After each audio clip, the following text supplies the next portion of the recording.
Radhe Radhe everyone. तो दोस्तों, आज इस वीडियो के अंदर हम बात करने वाले हैं एक बहुत इंटरेस्टिंग बिजनेस के ऊपर जो कि करेंटली बहुत ज़्यादा रिजनेबल, बहुत ज़्यादा सस्ते वैल्यूएशन पे ट्रेड कर रहा है। एंड आगे का जो ग्रोथ गाइडेंस है उसके ऊपर भी बात करेंगे एंड साथ ही साथ कंपनी का जो टेक्निकल्स है वो भी हम इस वीडियो में चेकआउट करने वाले। अभी दोस्तों क्या है कि जब हम कोई कंपनी या स्टॉक के ऊपर डिस्कस करते हैं उसके 3 महीना या 6 महीने बाद या 1 साल बाद दो चीज़ें हो सकता है, या तीन चीज़ें भी आप कह सकते हो। या तो स्टॉक ऊपर चला जाएगा, या तो स्टॉक सेम लेवल पे ट्रेड होगा, या तो स्टॉक वहाँ से नीचे गिर सकता है। अभी जब स्टॉक ऊपर चला जाएगा तो इन्वेस्टर लोग वहाँ पे खुश होंगे, उनके मन में क्वेश्चन कम होगा। उसके बाद स्टॉक अगर नहीं चलेगा, उसी लेवल पे रहेगा, तो भी इन्वेस्टर लोगों को ज़्यादा प्रॉब्लम नहीं होगा कि एटलीस्ट जिस लेवल पे खरीदा उसी लेवल पे मेरे को लॉस तो नहीं हो रहा है। यही बड़ी बात है। बट जब स्टॉक नीचे जाता है तो काफ़ी सारे डाउट्स, काफ़ी सारे क्वेश्चंस आना शुरू हो जाता है मन में।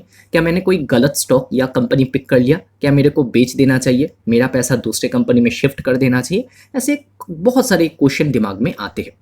आज ऐसे ही एक स्टॉक के ऊपर बात करने वाले हैं जहाँ पे जब हमने डिस्कस किया उसके बाद आज के दिन स्टॉक ऊपर या स्टेबल नहीं है, थोड़ा नीचे आ गया है, गिरावट स्टॉक में देखने को मिला है। एंड ऐसे टाइम पे ऑब्वियस सी बात है कि लोगों के मन में क्वेश्चंस बहुत ज़्यादा आते हैं। आज इस वीडियो में सारे क्वेश्चंस का आंसर आपको मिलने वाला है। सबसे पहले, स्टॉक का प्राइस करेंटली 48 रुपीज़ पे है। 5 दिन के अंदर 4% का गिरावट, 1 साल के अंदर 13 और 14% का गिरावट, 6 महीने के अंदर चला नहीं है एंड 27% डाउन।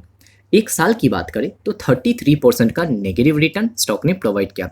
एंड अगर हम टॉप लेवल से चेकआउट करें तो स्टॉक ऑलमोस्ट हो चुका है आधा, मतलब कोई छोटा मोटा गिरावट नहीं, काफ़ी गिरावट स्टॉक में देखने को मिला।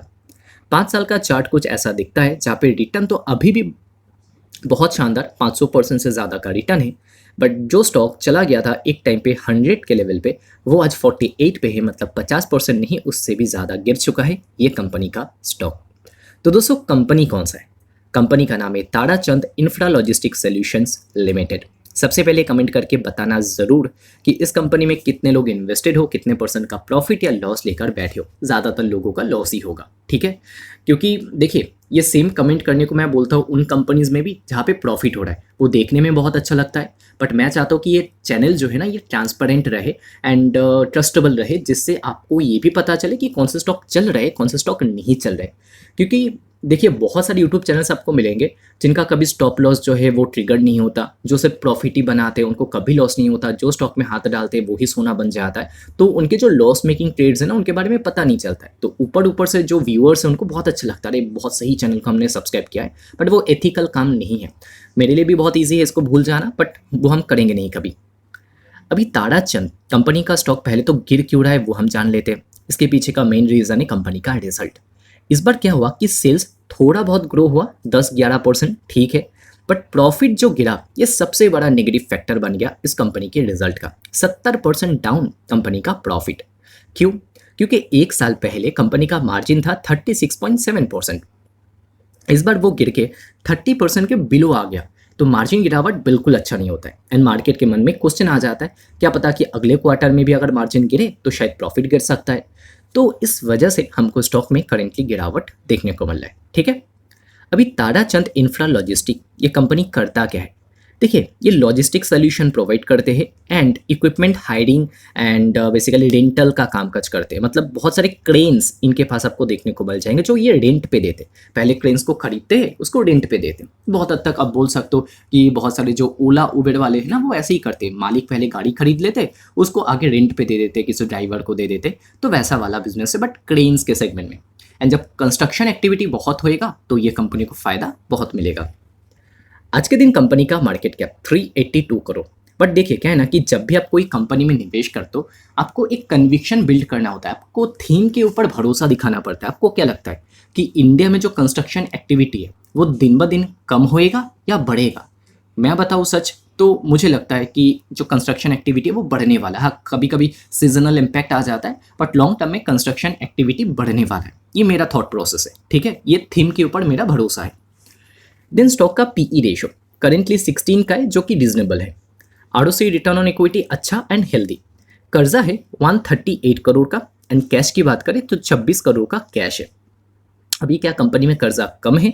आंसर है नो। कंपनी में कर्जा काफ़ी दिखेगा क्योंकि एक छोटा कंपनी एंड कर्जा है कंपनी में 138 करोड़ का, बट उसको काफ़ी टाइम से कंपनी बहुत अच्छी तरीके से मैनेज भी कर लेता है।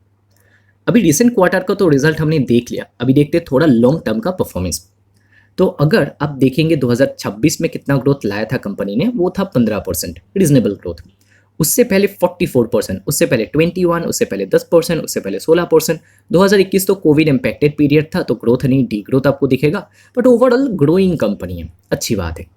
लेकिन अगर प्रॉफिटेबिलिटी चेकआउट करें तो एक समय पे जो कंपनी 2 या 3 करोड़ का प्रॉफिट कमा रहा था आज से 5 साल पहले, तो आज वो 23 करोड़ का प्रॉफिट कमा रहा है। ठीक है, ओके। आ जाते हैं और नीचे, बैलेंस शीट अगर आप देखोगे तो आपको दिखेगा कि 2025 से 2026 तक कंपनी का बोरोइंग्स मतलब कर्जा इंक्रीज हुआ है, बट साथ ही साथ कंपनी का जो फिक्स एसेट है वो भी बहुत ज़्यादा इंक्रीज हुआ है। फिक्स एसेट बढ़ना मतलब आप कह सकते हो कि अंदर ही अंदर कंपनी रेडी हो रहा है नेक्स्ट लेग ऑफ ग्रोथ लाने के लिए। कंपनी कैपिक्स कर रहा है, कंपनी नए मशीन्स खरीद रहा है, इसका मतलब होता है फिक्स एसेट बढ़ना, राइट। अगर और नीचे आ जाए तो इस छोटे से कंपनी के पास आप देखिए कैश फ्लो कितना ज़्यादा अच्छा है, मतलब जितना प्रॉफिट दिखाता है ऐसा नहीं कि ऑन पेपर दिखा रहा है, वो इनके हाथ में भी आ रहा है। 2026 में cash from operating activity 69 crore था, 2025 में 56 करोड़। मतलब अभी हमने देखा कि 25-28 करोड़ का प्रॉफिट कमाया, बट कैश कितना जनरेट किया, 69 करोड़। कैसे? क्योंकि दोस्तों एक एक्सपेंस होता है जो नॉन कैश एक्सपेंस है, मतलब एक खर्चा जो आपको दिखाना तो पड़ता है बट वो पैसा आपको देना नहीं पड़ता किसी को, एंड वो है दोस्तों डिप्रिसिएशन। कंपनी का सालाना डिप्रिसिएशन देखेंगे तो 44-59 करोड़ ऐसा जाता है, बट ये पैसा जो है ना किसी को देना नहीं पड़ता, वो आपको एडजस्ट करना पड़ता है। अपनी नई मशीन खरीदा तो उसका वैल्यू जो है वो कम होता जाएगा, तो एक जो डिप्रिसिएशन कॉस्ट है उसको ऐड करना पड़ता है, दिखाना पड़ता है, बट ये पैसा किसी को देना नहीं पड़ता, तो वो भी आ जाता है कैश के अंदर। तो overall cash flow positive company है एंड कैश जनरेट करता है, ये बहुत बड़ी बात है क्योंकि इतना छोटा साइज का कंपनी एंड वो भी पॉजिटिव में कैश जनरेट करता है, ये आपको बहुत कम कंपनीज में मिलेंगे। ठीक है, ओके। आ जाते हैं और नीचे शेयर होल्डिंग पैटर्न के ऊपर। प्रोमोटर का जो स्टेक है वो लास्ट कुछ समय में इंक्रीज हुआ है, जैसे कि लास्ट 1 साल की ही अगर हम बात करें तो स्लाइटली प्रोमोटर ने बीच बीच में खरीदा है, अच्छी बात है। एफआई का आपको स्टेक मिलेगा 0.13% का, भी ज़्यादा नहीं है बट ठीक है, इनका भी 1 साल में स्लाइटली इंक्रीज हुआ है। डीएस का कोई स्टेक नहीं है क्योंकि क्या ना कि इनके पास थोड़े रूल वगैरह रेगुलेशन वगैरह बढ़ जाते कि ये इतने साइज के नीचे निवेश नहीं कर सकते, तो वो एक रेगुलेशन आ जाता है, तो डीएस का उतना स्टेक नहीं है। पब्लिक के पास आपको 28% का स्टेक मिलेगा and total number of share holder है 16,000, मतलब बहुत ज़्यादा लोगों को पता नहीं है इस कंपनी के बारे में। ओके, ठीक है। अभी आप बोलेंगे कि बिजनेस समझ लिया, कंपनी के जो फाइनेंशियल्स है, फंडामेंटल्स है वो देख लिया, अभी बताओ कि ग्रोथ गाइडेंस कंपनी क्या दे रहा है। तो यहाँ पर दोस्तों हम आ चुके हैं मैनेजमेंट गाइडेंस के ऊपर, एंड अभी भी अगर आप देखोगे तो बताया गया है that the company maintains its full year revenue growth guidance of 20 to 25% for FY27। मतलब कंपनी अभी भी 20-25% का ही गाइडेंस प्रोवाइड कर रहा है जो पहले दे रहा था, गाइडेंस में कोई कटौती इन्होंने नहीं किया, एंड खराब नंबर आने के बाद भी अच्छी बात है। Profitability guidance, management expect first half FY27 EBITDA margin to be below the medium term target band of 37-38%। मतलब जो मीडियम टर्म का ये गाइडेंस है कंपनी का, वो पहले हाफ के अंदर मीट नहीं हो पाएगा। However they anticipated recovery in second half aiming to reach 37-38% band for the full year, and Q2 is also expected to be soft quarter partly due to the monsoon season affecting the steel movement and project execution। तो basically दोस्तों ये जो stock में गिरावट हुआ है ना, ये आप बोल सकते हो कि कंपनी का Q1 का जो रिजल्ट है उससे ज़्यादा इम्पैक्ट हुआ कि Q2 का भी शायद खराब आ सकता है। आप लोगों को याद होगा कुछ ऐसा ही हुआ थोड़े समय पहले KPIT टेक्नोलॉजी में, जब इन्होंने कहा कि Q1 जो है वो हमारा ऐसा होगा सॉफ्ट, Q2 भी क्वार्टरली बेसिस पे देखोगे तो उतना अच्छा नहीं होगा। जैसे ये खबर बाहर आया था KPIT का, तो स्टॉक जो है वो धड़ाम हो गया था, बहुत ज़्यादा नीचे गिर गया था।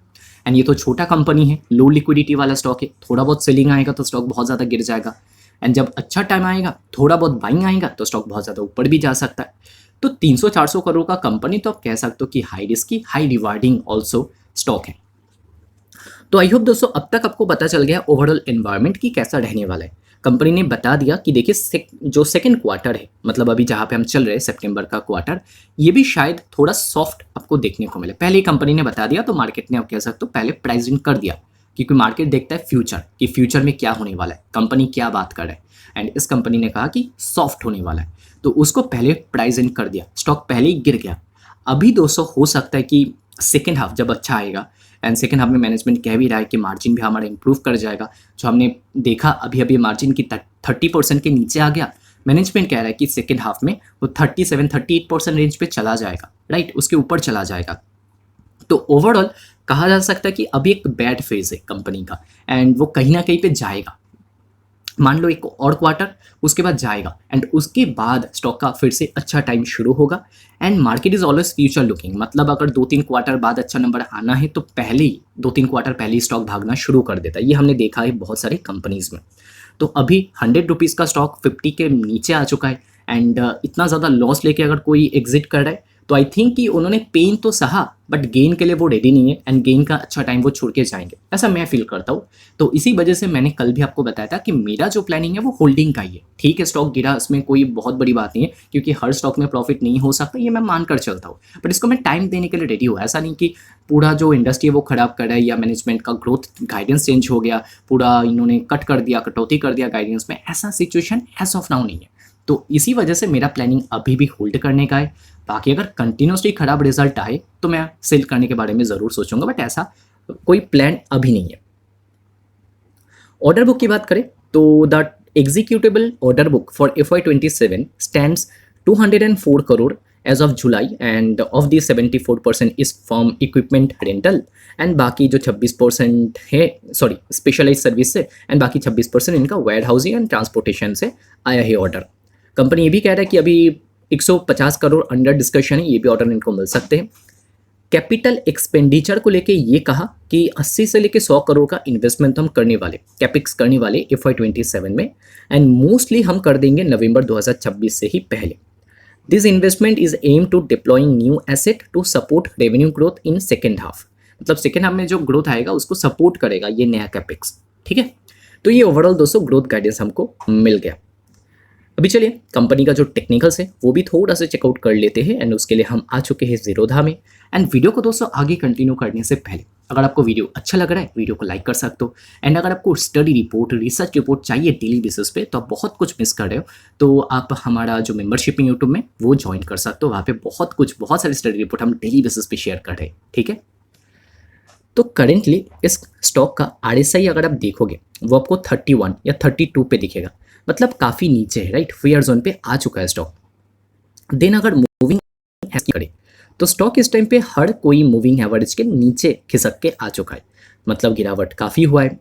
एंड अगर हम चार्ट को छोटा कर देना तो आपको क्या दिखेगा कि कुछ समय पहले एग्जैक्टली स्टॉक इसी लेवल पे आया था, मतलब 100 रुपये से गिर के 50 पे आया था, 50 पे आया था। हाँ, यहाँ पे जो ग्रीन डॉटेड लाइन देख सकते हो ये 50 का ही लेवल है, ऑलमोस्ट 48-49, तो इधर पे आया था एंड सपोर्ट लिया था, एंड फिर स्टॉक ने जो है 100 रुपये का लेवल को टच किया था, मतलब डबल हो गया था। अभी भी वही वाले लेवल पे आ चुका है, मतलब एक लॉन्ग टर्म सपोर्ट जो है वहाँ पे आ चुका है। वैल्यूशन देखा जाए करेंटली वो भी रीजनेबल है, ग्रोथ गाइडेंस में कोई ज़्यादा चेंजेस नहीं है, रिजल्ट खराब है उसका इम्पैक्ट हो चुका है, तो कहीं ना कहीं पे आई थिंक कि एक अच्छे लेवल पे है ताराचंद। बट अगेन जो स्टॉक है इधर पे एलोकेशन पार्ट के ऊपर भी ध्यान देना चाहिए। एंड मेरा जो डिसीजन है मैंने आपको बता दिया, ज़रूरी नहीं कि मेरा डिसीजन आपको कॉपी करना ही चाहिए, ऐसा बिल्कुल नहीं है। आपको जो सही लगे आप वो कर सकते हो, बट मेरे पास जो इन्फॉर्मेशन था वो मैंने आपको इस वीडियो में शेयर करने की कोशिश किया। तो दोस्तों इस वीडियो को यहीं पे एंड करते हैं। एंड हाँ, रिस्क फैक्टर क्या है इस बिज़नेस में? इस बिज़नेस में रिस्क ये है कि कैपेक्स में अगर थोड़ा डिले हो जाए वो एक है, एंड अगर थोड़ा सा आप बोल सकते हो कि जो स्लो डाउन है सेक्टर में ये और एक्सटेंड कर जाए तो हो सकता है कि कंपनी का मार्जिन रिकवर ना करे। एंड जब मार्जिन रिकवर नहीं करेगा तो कर्जा क्योंकि है तो इंटरेस्ट कॉस्ट इनको हिट करेगा, तो वो चीज़ें जो है वो नेगेटिव फैक्टर की तरह एक्ट कर सकता है कंपनी के बिजनेस में। हर बिजनेस में रिस्क होता है, इसमें ये वाला है। तो दोस्तों इस वीडियो को यहीं पे एंड करते। अगर वीडियो सच में अच्छा लगा है तो वीडियो को लाइक कर सकते हो। ऐसे ही एक एक करके और भी कंपनीज को हम कवर करने वाले हैं, तो उसके लिए चैनल को जस्ट 1 महीने के लिए सब्सक्राइब करके देखिए। आई होप कि आप डिसअपॉइंट नहीं होंगे। एंड अगर कुछ एक्स्ट्रा कंटेंट चाहिए एंड IPOs के अपडेट आपको मिस नहीं करना है तो टेलीग्राम को जरूर ज्वाइन कर लेना, फ्री ऑफ कॉस्ट। डिस्क्रिप्शन में लिंक है, अभी जाइए ज्वाइन करके तुरंत आ जाइए, ठीक है। एंड मेंबरशिप अगर किसी को चाहिए तो यूट्यूब में आप ज्वाइन कर ही सकते हो। तो इस वीडियो को दोस्तों यही पे एंड करते हैं। वीडियो देखने के लिए बहुत बहुत शुक्रिया। मिलते हैं अगले वीडियो में। राधे राधे।